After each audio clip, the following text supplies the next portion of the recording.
Assalamualaikum warahmatullahi wabarakatuh.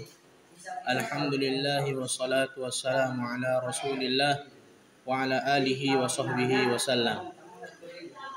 Alhamdulillah, segala puji dan syukur kita panjatkan kepada Allah Subhanahu wa taala. Kemudian salawat dan salam tak lupa kita curahkan kepada nabi kita Nabi Muhammad sallallahu alaihi wasallam. Insyaallah pada kesempatan ini kami akan menjelaskan pilar-pilar tarbiyah dalam agama Islam. Agama Islam merupakan agama yang sempurna, agama yang membawa rahmat, sehingga tidak ada sesuatu pun yang maslahat bagi umat manusia melainkan agama Islam yang paling pertama menjelaskannya, termasuk di dalamnya yang berkaitan dengan pendidikan atau tarbiyah. Pendidikan yang pertama dalam agama Islam atau pilar yang pertama yang harus didahulukan dalam pendidikan adalah menanamkan akidah keimanan yang benar kepada Allah Subhanahu wa taala, sehingga kalau sudah tertanam kaitan manusia dengan Allah Subhanahu wa taala, maka perbuatannya pasti akan baik. Makanya kita dapatkan perintah yang pertama kali yang ada di dalam Al-Quran adalah perintah beribadah kepada Allah Subhanahu wa taala. Begitu juga ketika Nabi Shallallahu alaihi wasallam mewasiatkan sahabatnya yang masih kecil, sahabat Abdullah bin Abbas, beliau mengatakan, "Ya gulam, inni u'allimuka kalimat." Wahai anak kecil, aku akan mengajarkan kepada kamu beberapa kalimat. Maka kalimat yang pertama yang Nabi Shallallahu alaihi wasallam ajarkan adalah ihfazillah yahfazka. Jagalah Allah, niscaya Allah Subhanahu wa taala akan menjagamu. Ini yang pertama yang berkaitan dengan tauhid, berkaitan dengan keimanan kepada Allah Subhanahu wa taala. Kemudian asas yang kedua adalah membersihkan manusia dari akhlak-akhlak dan perilaku yang rusak dan buruk, dan mengisinya dengan akhlak yang mulia seperti kejujuran, amanah, sabar, berbuat baik dan lain-lainnya. Ini selaras dengan sabda Nabi sallallahu alaihi wasallam, "Bu'istu liutammima makarimal akhlak." Aku diutus untuk menyempurnakan akhlak-akhlak yang sempurna. Kemudian yang ketiga adalah mendorong manusia untuk selalu belajar perkara-perkara yang maslahat bagi dunianya dan agamanya, dan mengingatkan manusia dari sifat malas. Ini selaras dengan sabda Nabi sallallahu alaihi wasallam, "Ihris ala ma yanfa'uka wasta'in billah wala ta'jaz." Semangatlah dan minta tolonglah kepada Allah Subhanahu wa taala, wala ta'jaz. Jangan sampai kamu malas, jangan sampai kamu lemah. Kemudian asas yang keempat adalah mengajarkan setiap orang agar berusaha seimbang dalam masalah dunia dan akhiratnya.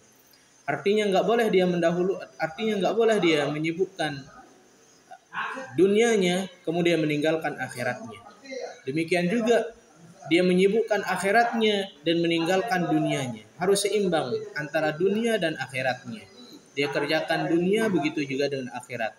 Ini selaras dengan firman Allah Subhanahu wa taala, "Wabtaghi fima ataka Allahu ad-daral akhirah wa la tansa nasibaka minad dunya." Carilah apa-apa yang Allah Subhanahu wa taala siapkan bagi kalian di akhirat, wala tansa nasibaka minad dunya. Jangan lupa juga nasib kalian, bagian kalian di dunia ini. Kemudian asas yang kelima adalah bagi pendidik agar menjadi suri tauladan yang baik.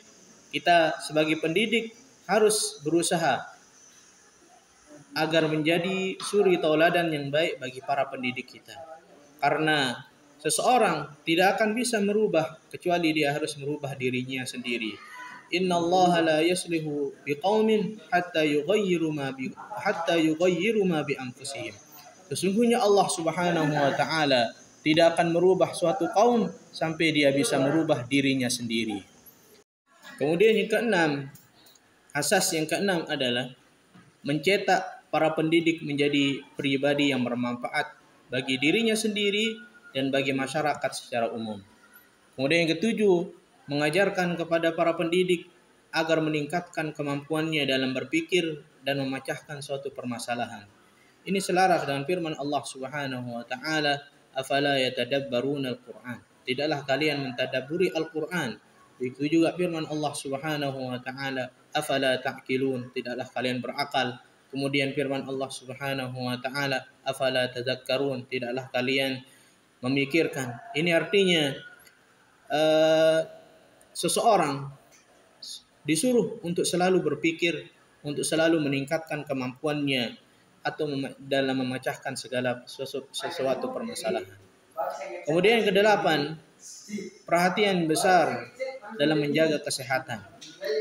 Ini selaras dengan sabda Nabi sallallahu alaihi wasallam, wa fil jasadi haqqan, dan pada jasad kita ada sebuah hak. Artinya kita harus tunaikan jasad kita, hak jasad kita, agar jasad kita, anggota tubuh kita sehat. Kemudian asas yang kesembilan adalah memperhatikan setiap individu, tanda ada memperhatikan setiap individu tanpa ada pembedaan ras atau kedudukan dan lain-lainnya. Ketika kita mengajar, semua yang ada di hadapan kita sama. Nggak boleh kita berlaku tidak adil, karena semuanya adalah sama sekalipun mereka berbeda rasnya atau kedudukannya.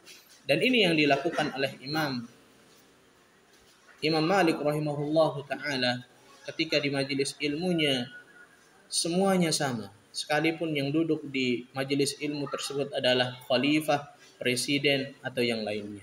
Kemudian yang ke-10 adalah bersabar dan berusaha ikhlas dalam mendidik. Asas yang ke-10 yang terakhir adalah kita berusaha bersabar dan berusaha ikhlas dalam kita mendidik. Dan ini adalah 10 ini kunci kesuksesan seseorang dalam mendidik para pendidiknya. Kita kalau mau menginginkan kesuksesan dalam mendidik, maka hendaklah kita tunaikan asas yang ke-10 ini. Ini yang bisa kami sampaikan. Subhanakallah wa bihamdik, asyhadu an la ilaha illa ant, astaghfiruka wa atubu ilaika.